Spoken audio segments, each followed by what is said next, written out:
Halo sahabat-sahabat keluarga Pandu, selamat bertemu kembali dalam program Setetes Embun Bagi Jiwa.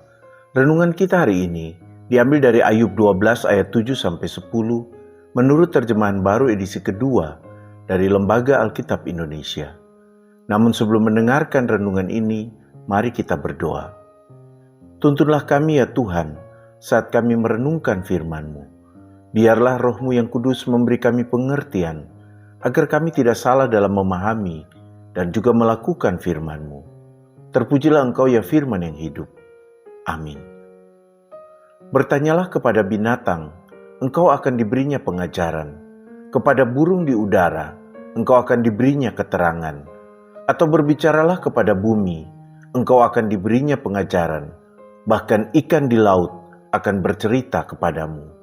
Ayub 12 ayat 7 dan 8. Sahabat-sahabat keluarga Pandu yang terkasih, kita sering mendengar banyak pembicaraan atau penjelasan tentang Tuhan. Orang-orang memiliki pemikiran dan penjelasan yang berbeda tentang siapa Dia dan bagaimana kita seharusnya hidup. Bahkan kadang kita pun mungkin tidak menemukan jawaban yang jelas tentang siapa Tuhan. Di tengah kebingungan dalam menemukan jawaban terhadap berbagai peristiwa kehidupan, Ayub tidak mengajak kita untuk mendengarkan nasihat atau pengajaran para cendekiawan atau teolog, tetapi kepada binatang, burung, semak-semak, dan ikan. Hari ini Ayub mengajarkan kita bahwa terkadang pelajaran terbaik datang dari alam, bukan dari kata-kata manusia. Ayub mengingatkan kita bahwa hewan dan alam memiliki banyak hal untuk diajarkan kepada kita tentang Tuhan.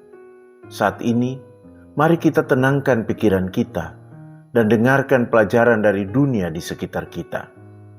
Jika kita tidak menganggap binatang, tumbuhan, dan dunia di sekitar kita hanya sekadar ciptaan Tuhan kelas 2 atau yang tidak penting dibanding manusia, sebaliknya, kita memperhatikan, memberi tempat khusus bagi mereka dalam kehidupan kita, maka kita akan menemukan banyak hal tentang Tuhan melalui ciptaannya.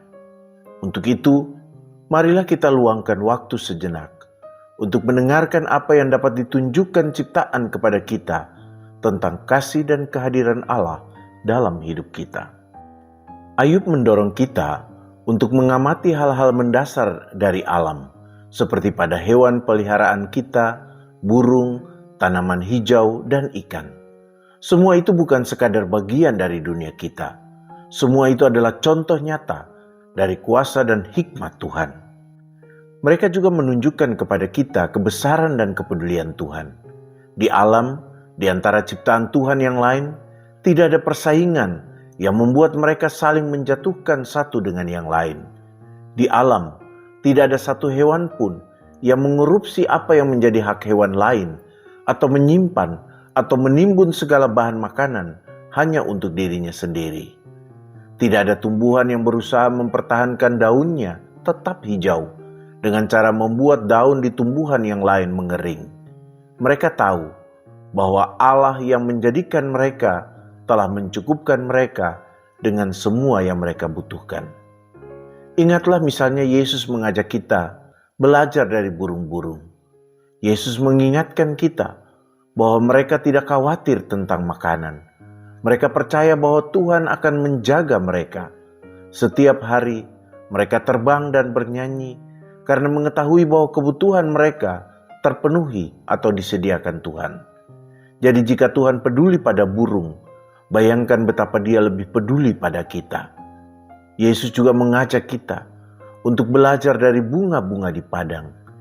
Yesus mengingatkan kita bahwa mereka tumbuh dengan indah tanpa perlu berusaha keras. Tuhan menciptakan keindahan mereka sebagai anugerah. Jika Tuhan membuat bunga begitu indah, Dia juga pasti lebih peduli pada kita. Bahkan bintang-bintang pun memiliki pesan. Bintang dipakai untuk menunjukkan maksud dan kehendak Allah. Ingatlah bagaimana bintang menjadi penunjuk jalan bagi orang Majus datang menjumpai Yesus. Bintang-bintang bersinar dalam tatanan yang sempurna untuk menunjukkan kepada kita bahwa ada pencipta yang mengatur segala sesuatunya. Pemazmur mengatakan kepada kita bahwa langit memberitakan kemuliaan Allah. Setiap malam, bintang-bintang bersinar tanpa henti, menunjukkan kepada kita bahwa Tuhan kuat dan setia. Dengan bahasa puitisnya, Ayub mengatakan bahwa tidak ada di antara mereka yang tidak tahu bahwa Tuhan telah menciptakan mereka. Segala sesuatu di alam tahu bahwa Tuhan yang memegang kendali. Hewan, burung, dan ikan-ikan tidak mempertanyakan keberadaan dan kuasa Tuhan. Mereka hanya percaya kepadanya. Namun, kita manusialah yang seringkali ragu dan khawatir. Ketika masa-masa sulit datang, kita mungkin bertanya-tanya, apakah Tuhan masih ada untuk kita? Apakah Tuhan akan menolong kita? Namun, Allah mengingatkan kita bahwa Dia selalu memegang kendali. Allah ada di mana-mana dan di setiap saat, karena Dia adalah Allah yang setia.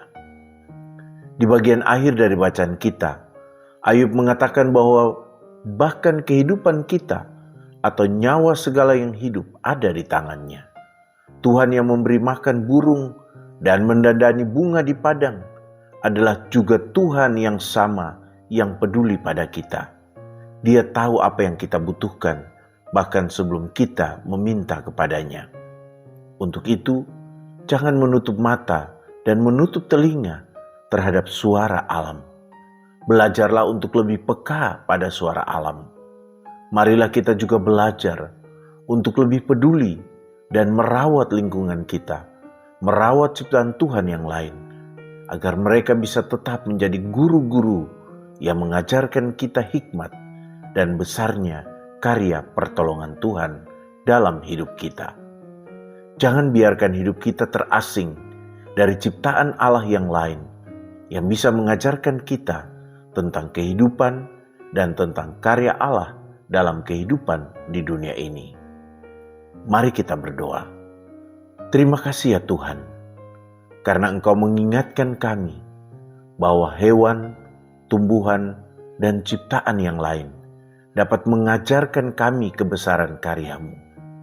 Ya Yesus Kristus, mampukan kami untuk merawat ciptaan Tuhan dengan baik dan menjadikan mereka mitra belajar kami tentang kehidupan. Ya Roh Kudus, tuntunlah kami untuk lebih bijaksana dalam menunjukkan sikap dan perilaku kami kepada ciptaan Tuhan yang lain. Terpujilah Engkau ya Bapa, Putra, dan Roh Kudus. Amin. Teruslah membangun iman dan mengelola hidup bersama. Tuhan Yesus memberkati kita.